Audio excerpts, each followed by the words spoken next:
व्यासपीठावर ज्यांची प्रतिमा आहे त्या गुरुवर्य धर्मवीर आनंद दिघे साहेबांना नमस्कार। आणि व्यासपीठावर ज्यांनी भारतीय चित्रपट सृष्टी जिवंत ठेवली त्या सगळ्या मान्यवरांनाही नमस्कार।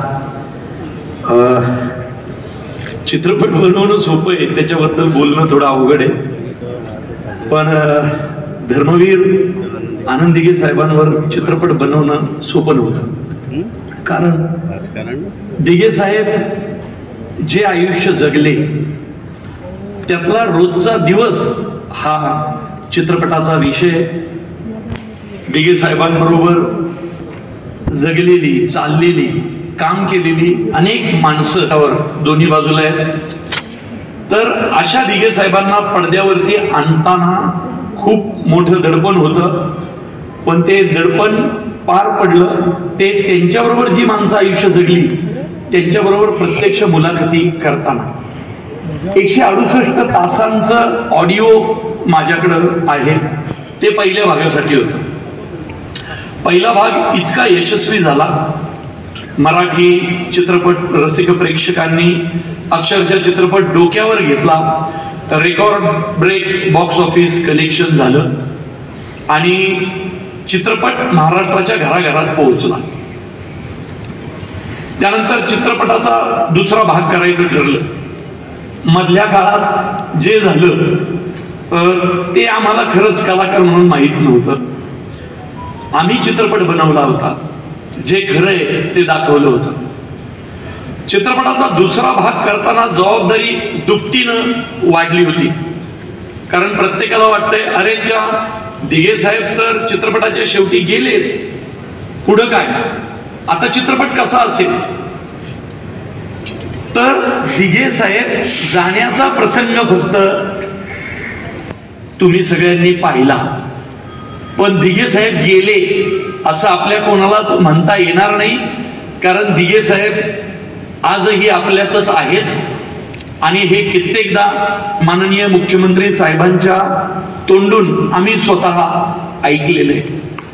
ज्या वेळी मी त्यांनी आम्हाला या चित्रपटा संदर्भात पहिल्या भागाला दुसऱ्या भागाला वेळा दिल्या, तर त्यावेळी ज्या वेळी दिघे साहेबांचा विषय निघाला त्यावेळी एकदाही असं झालं नाही की शिंदे साहेबांच्या डोळ्यात पाणी आलं नाही, रवी फाटक साहेबांच्या डोळ्यात पाणी आलं नाही, नरेश म्हस्के, प्रताप सरनाईक, आमचे संजय शिरसाट साहेब या सगळ्यांनी खूप मदत केली चित्रपटाचा विषय पुढे आणायला। भरत शेठ गोगावले आमच्या इथं बसले, त्यांची पात्र आहेत।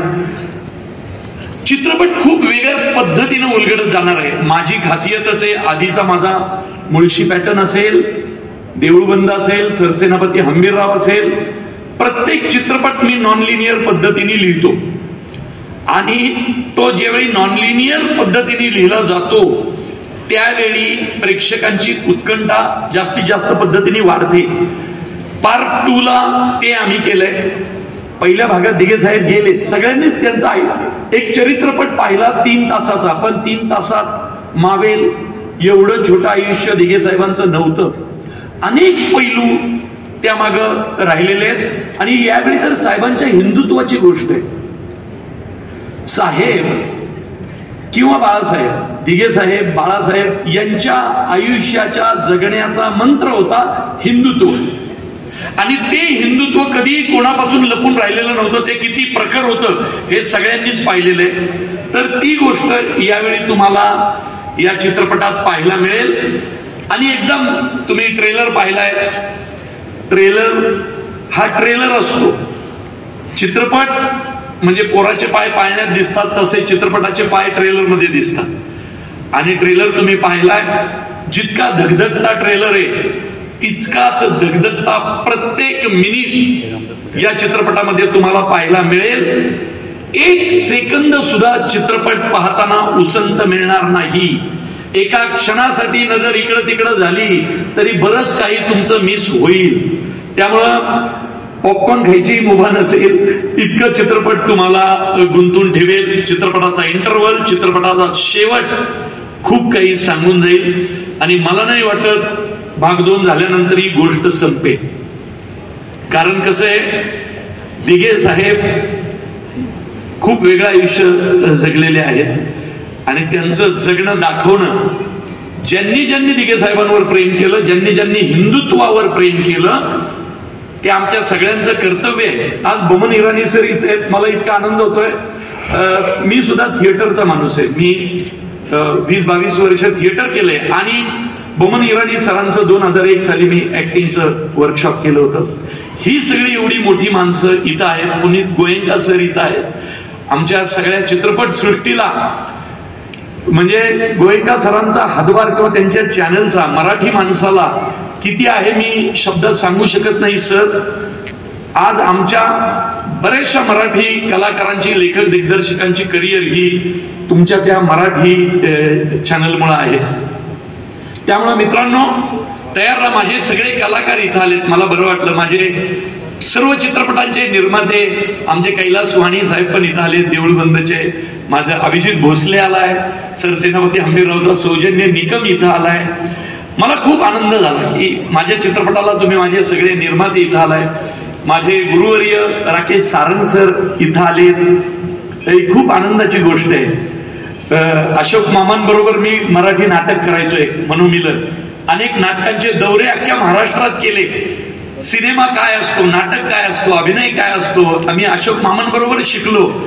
बसच्या दौऱ्यात मी तर कधी झोपायचो नाही, त्यांनाही झोपू द्यायचो नाही, इतके प्रश्न विचारायचो. कारण मराठी चित्रपट सृष्टी इथपर्यंत स्वतःच्या खांद्यावर समर्थपणे पेलणारी माणसं महेश कोठारे, अशोक मामा इथं आहेत. मला मुख्यमंत्री साहेबांचे खूप आभार मानायचे की तुम्ही अशोक मामांना यावेळी महाराष्ट्र भूषण दिलं. मी तमाम मराठी चित्रपट प्रेक्षकांच्या आणि कलाकारांच्या वतीनं सांगतो, मामांना महाराष्ट्र भूषण देऊन महाराष्ट्र भूषणचं वैभव वाढलेलं आहे. इतका मोठा माणूस, इतका मोठा कलाकार तो आहे. आज तुमच्या हाताखाली आम्ही शिकलो. आमचं कौतुक करायला तुम्ही आणि समोर अभिजित पानसे पण मगाशी दिसला, उशिरा आलेला. मी आणि अभिजित पानसेनी रेगे सिनेमा लिहिला होता.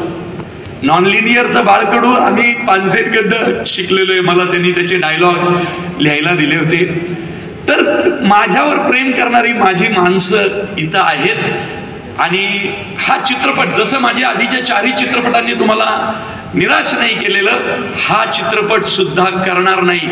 त्या सर्व चित्रपटांच्या पुढे एक पाऊल हा चित्रपट जाईल आणि महाराष्ट्र रसिक प्रेक्षकांचं मनोरंजन करेल, एवढी मला नक्कीच खात्री आहे. धन्यवाद. अतिशय महत्वाची भूमिका साकारत असलो तरी व्यासपीठावर उपस्थित सर्व कलाकारांमध्ये वयाने आणि अनुभवाने सगळ्यात लहान आहे याची मला जाणीव आहे. त्यामुळे त्या हिशोबानेच बोलतो.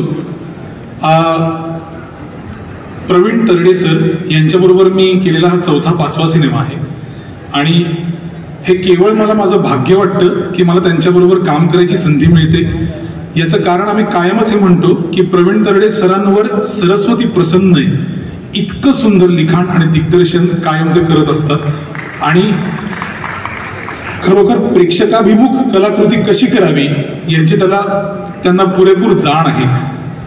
धर्मवीर पार्ट 1 हा सिनेमा प्रेक्षकांनी खूप डोक्यावर घेतला. आजही लोक भेटतात तेव्हा एकेका सीनचं वर्णन करून एकेका मोमेंट बद्दल बोलतात आणि कलाकार मित्रांनी या अशा गोष्टींबद्दल बोलणं हे समजून घेण्यासारखं असतं. पण प्रेक्षक जेव्हा अभिनयातले बारकावे, सीन मधले बारकावे, कॉन्टेक्स्ट याविषयी बोलतात तेव्हा खरोखर त्यांनी किती बारकाईने सिनेमा पाहिलाय, लक्ष देऊन पाहिलाय याची जाणीव होते.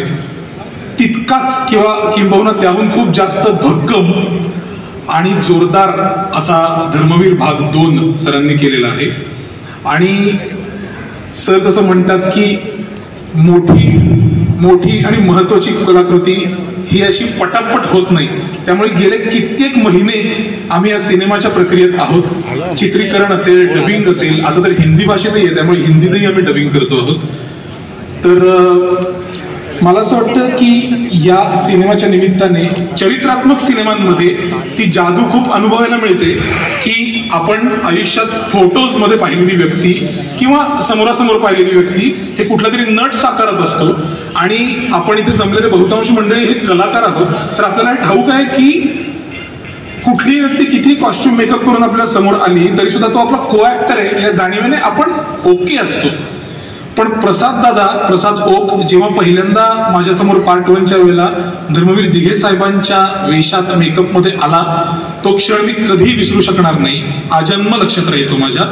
कारण वरिष्ठ का होईना पण मित्र असून सुद्धा मी त्याच्याशी पुढचे कित्येक दिवस अतिशय आदबीनं आणि काही हात दूर राहून वागत होतो. इतकी ती जादू माझ्यावर अफेक्ट झालेली होती. तर मला असं वाटतं की प्रसाद दादा बरोबर काम करणं आणि सिनेमातल्या इतर अनेक नटांबरोबर काम करणं, यावेळेला तर नटांची फळी आणि वरिष्ठ नटांची फळी ही इतकी मोठी झाली आहे या सिनेमामध्ये की त्या सगळ्यांबरोबर काम करायला मिळणं हे खरोखर माझं भाग्य आहे. आणि हीच ती वेळ, हाच तो क्षण जेव्हा मी थांबवं. कारण येस, हँडिंग ओव्हर टू आपला मित्र अभिजित. धन्यवाद अभिजित. गुरुवर्य धर्मवीर आनंद दिघे साहेबांना वंदन करतो. मंचावर उपस्थित सर्व मान्यवर आणि माझे गुरु, अलिखित गुरु अशोक मामा यांनाही वंदन करतो. हे अचानक आले, हे मला माहिती नव्हतं की मला असं काही बोलायचं वगैरे. कारण प्रवीणचे डायलॉग असतील तेव्हा बोलायला जास्त मजा येते. आत्ता प्रवीणने काहीच लिहून दिलेलं नाही. पण मी स्वतःला भाग्यवान समजतो अशा करता. बायोपिक अनेकांनी केला, पण बायोपिक मधली व्यक्तिरेखा पुन्हा करण्याचा मान मिळालेला माझ्या माहितीनुसार मी एकमेव कलाकार असावा. आणि माझ्याबरोबर अर्थातच दाते. त्यामुळे झालं काय की पहिल्या भागावरती रसिकांनी प्रचंड प्रेम केलं, उदंड प्रतिसाद दिला चित्रपटाला. पण आपण जेव्हा नाटक करतो तेव्हा नाटकात आजच्या प्रयोगात झालेली चूक उद्याच्या प्रयोगात आपल्याला सुधारता येते, सावरता येते. पण चित्रपटात तो चान्स नसतो, जो दिघे साहेबांच्या आणि गणपती बाप्पाच्या कृपेमुळे मला चित्रपटात पण मिळाला. दुसरा चित्रपट जेव्हा करायचं ठरलं तेव्हा मी पहिला चित्रपट बरेचदा बघितला आणि एक अभिनेता म्हणून माझ्याकडनं काय त्रुटी आहेत, काय राहिलंय, काय अजून करायला हवं होतं, काय अजून चांगलं झालं असतं, याचा विचार मला करता आला. आणि तो विचार भाग 2 मध्ये अंमलात आणता आला. याबद्दल मी स्वतःला फार भाग्यवान समजतो. अशी संधी फार कमी अभिनेत्यांना मिळाली असावी किंवा मिळत असावी.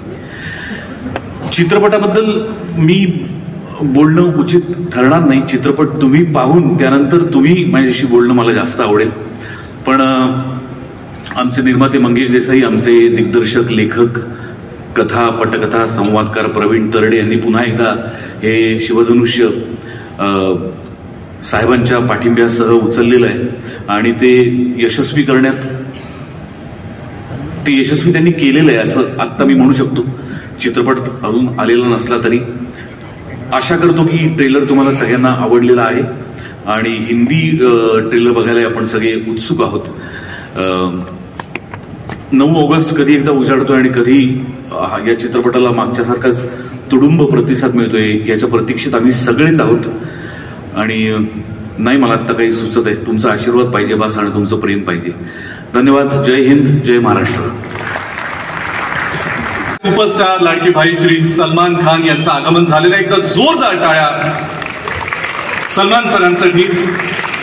धर्मवीरच्या पहिल्या भागामध्ये सुद्धा शुभेच्छा देण्यासाठी ते आवर्जून उपस्थित होते. आणि आता सुद्धा अर्थातच धर्मवीर मुक्काम पोस्ट ठाणे साहेबांच्या हिंदुत्वाची गोष्ट हा हिंदी आणि मराठीमध्ये संपूर्ण जगभरात प्रदर्शित होणारा सिनेमा आणि त्यासाठी शुभेच्छा देण्यासाठी ते आवर्जून इथे उपस्थित आहेत. एकदा जोरदार टाळ्या झाल्या पाहिजेत सलमान खान यांच्यासाठी. त्यांच्याच बरोबरीनं माननीय खासदार श्रीकांत शिंदे हे सुद्धा इथे उपस्थित आहेत. मी त्यांना मंचावर यायची विनंती करतो. साहिल मोशन आर्टचे श्री मंगेश देसाई यांना विनंती आहे की त्यांनी सलमान खान यांचं पुष्पगुच्छ देऊन स्वागत करावं.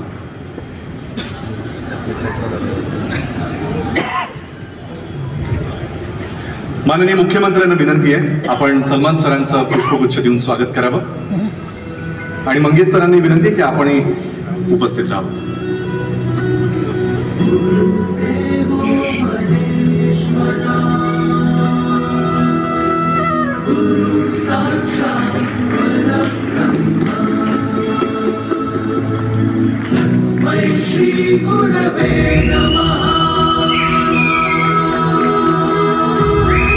हिंदी चित्रपटसृष्टी ज्यांच्या नावाच्या उल्लेखाशिवाय पूर्ण होऊ शकत नाही